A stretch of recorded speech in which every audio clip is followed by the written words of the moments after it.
This is Mac OS Ken. Sizing up phone sales, prepping for an earnings report, and again, with all the operating system betas. It is Wednesday, the 26th of October, 2022. I'm Ken Ray, and this is news from Mac OS Ken, brought to you by yours truly and sponsored by Trade Coffee. Get $30 off your subscription plus free shipping at drinktrade.com/macosken. This show is also supported by people like you, patrons through Patreon. Find out more and add your support at patreon.com/macosken. Another sign of slowing smartphone sales. Apple Insider had Apple supplier Corning reporting September quarter earnings on Tuesday. The company missed Wall Street expectations thanks to a 14% year-over-year decrease in smartphone sales volume and a 17% drop in orders for tablets and laptops glass. That was for the September quarter. For the rest of 2022, Corning CEO Wendell Weeks was quoted as saying, "We now expect smartphones to be down about 12% for the year, and we expect notebook and tablet demand to decline 15%. We expect the year-over-year decline in smartphones, notebooks, and tablets to be greater in the second half than in the first." What does this mean for Apple? Well, not surprisingly, Corning doesn't break out sales for specific clients. That leaves Apple Insider leaning on the likes of analysts from JP Morgan, Cowen, and Morgan Stanley. While sales of budget-conscious phones may lackluster, the aforementioned analysts think premium smartphones like the iPhone 14 Pro and iPhone 14 Pro Max are doing great. Speaking of the analysts, Apple 3.0 has run part of a note from JP Morgan analyst Samik Chatterjee. He and his have had a look at Wave 7 research data for U.S. carriers in September. The note is positive, though not without a bit of confusion.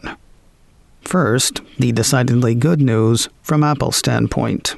iPhone share at all three carriers improved significantly once the iPhone 14 launched, and the analyst says despite constrained inventory for Pro models, mix is clearly better, as iPhone 14 Pro is turning out to be a clear leader within the portfolio relative to more balanced preferences between the Pro and the base model in the past.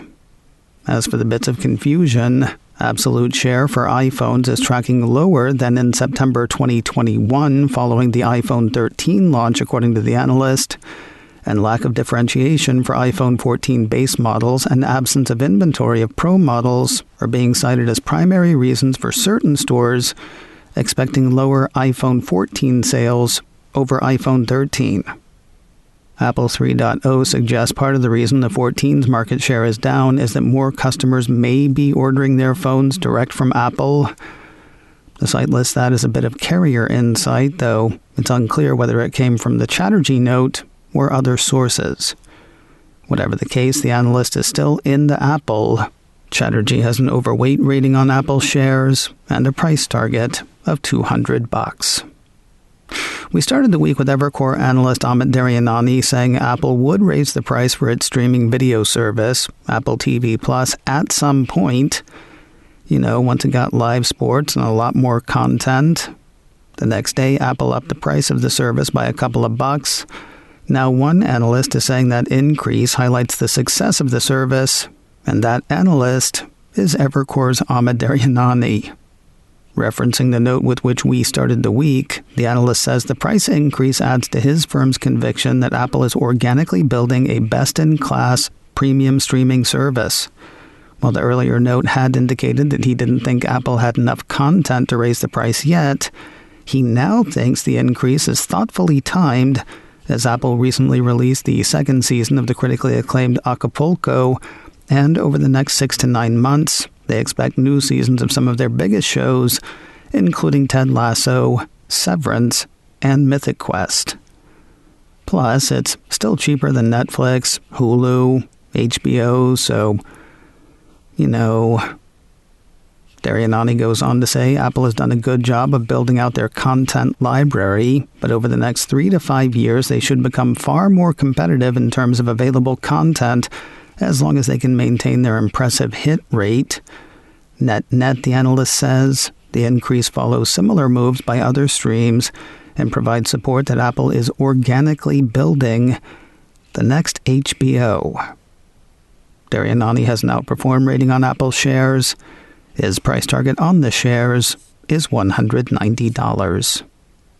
The activity on the financial front may just feel like a day that ends in Y, though it's got a bit more urgency this week. That's because this week Apple reports numbers for the fourth quarter of its fiscal year 2022, aka the September quarter. Offering his take ahead of those numbers is Wedbush analyst Daniel Ives. Apple 3.0 ran part of the note he wrote. Working against Apple in his estimation are foreign exchange headwinds and a noisy few months from skeptics.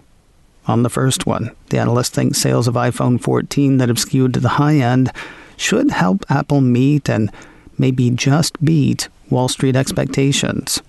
As for the noisy skeptics, guidance and commentary from Apple CEO Tim Cook may be of some comfort.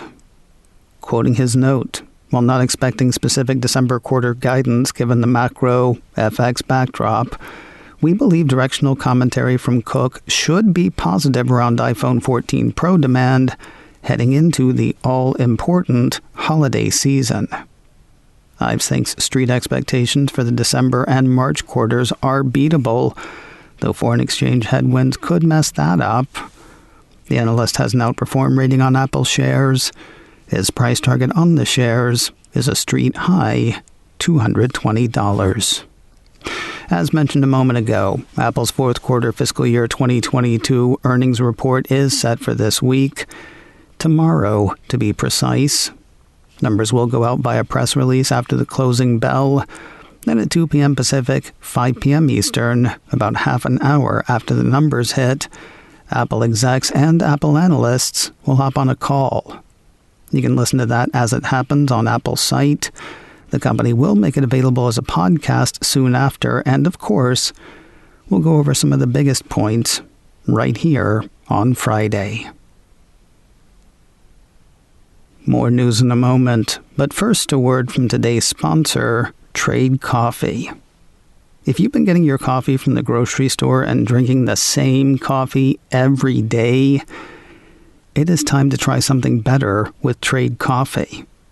What's great about Trade, they work with local roasters around the country. Maybe not local to you, but small businesses in cities across the nation whose primary job is coffee, not competition. Over the years, I have had very few coffees that I make a point of remembering the roaster and the roast. I get a few now, including Nebula by Mother Tongue and Bark at the Moon by Drink Coffee, Do Stuff.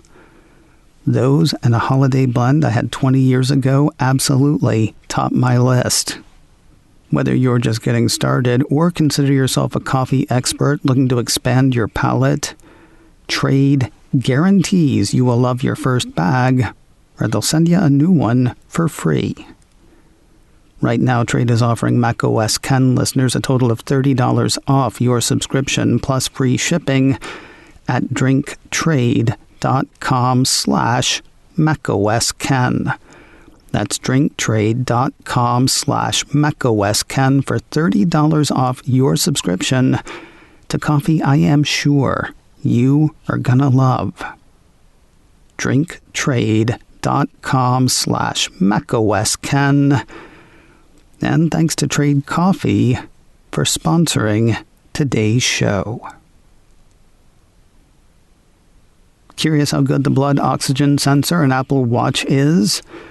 At least one study says it is as good as medical-grade devices. 9to5Mac highlights a study published with the National Library of Medicine. According to the report, the Apple Watch Series 6 is able to reliably detect states of reduced blood oxygen saturation in comparison to medical-grade pulse oximeters. Compared to the medical-grade Masimo Radical 7 pulse oximeter, the study's conclusion says the tech used in the smartwatch is sufficiently advanced for the indicative measurement of peripheral blood oxygen saturation outside the clinic.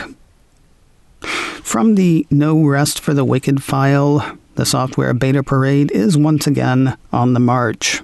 Apple released updates for everything on Monday, including the debuts of macOS 13 Ventura and iPadOS 16.1. Now a piece from 9 to 5 Mac says the Cupertino company is out with the first betas of iOS 16.2, iPadOS 16.2, macOS 13.1, and watchOS 9.2. Meanwhile, a piece from Mac Rumors says the company is also hit with the first beta of tvOS 16.2. Early days, of course, but 9 to 5 Mac is already spotting new and/or anticipated features. A piece on the 16.2 beta says that one lets people let Apple know when emergency SOS is triggered accidentally. I mean, oops, an accident accidentally, not I've been in an accident accidentally. Over on the iPad side, another report from 9 to 5 Mac says the brand new 16.2 beta adds the tablet's anticipated free-form collaboration app. It also brings Stage Manager external display support, according to the piece. And finally today, if you're a Nintendo gamer and an Apple gamer, you may have one less controller to worry about or a few new ones to consider. And new old ones. Apple Insider says this week's updates have added support for a pair of nostalgic Nintendo game controllers.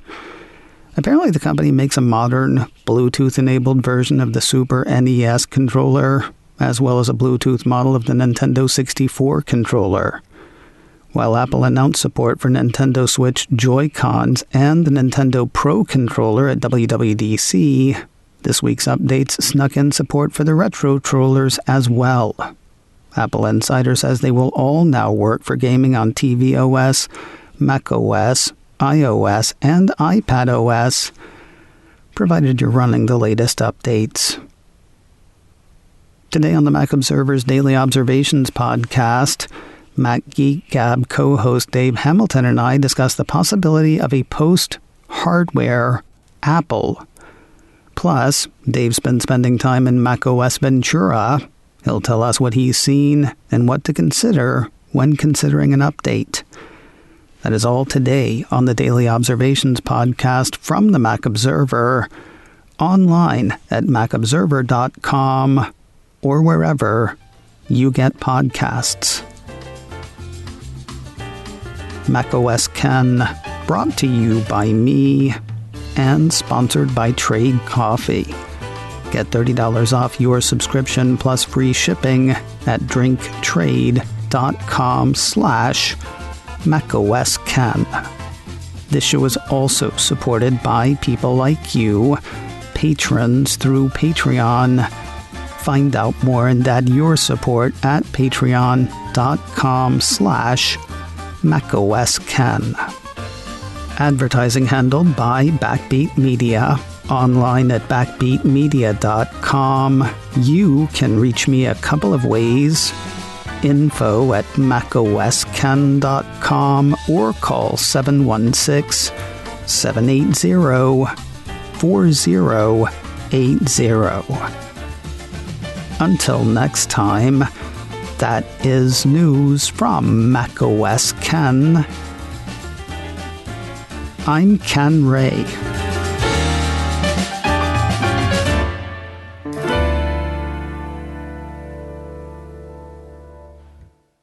Ciao.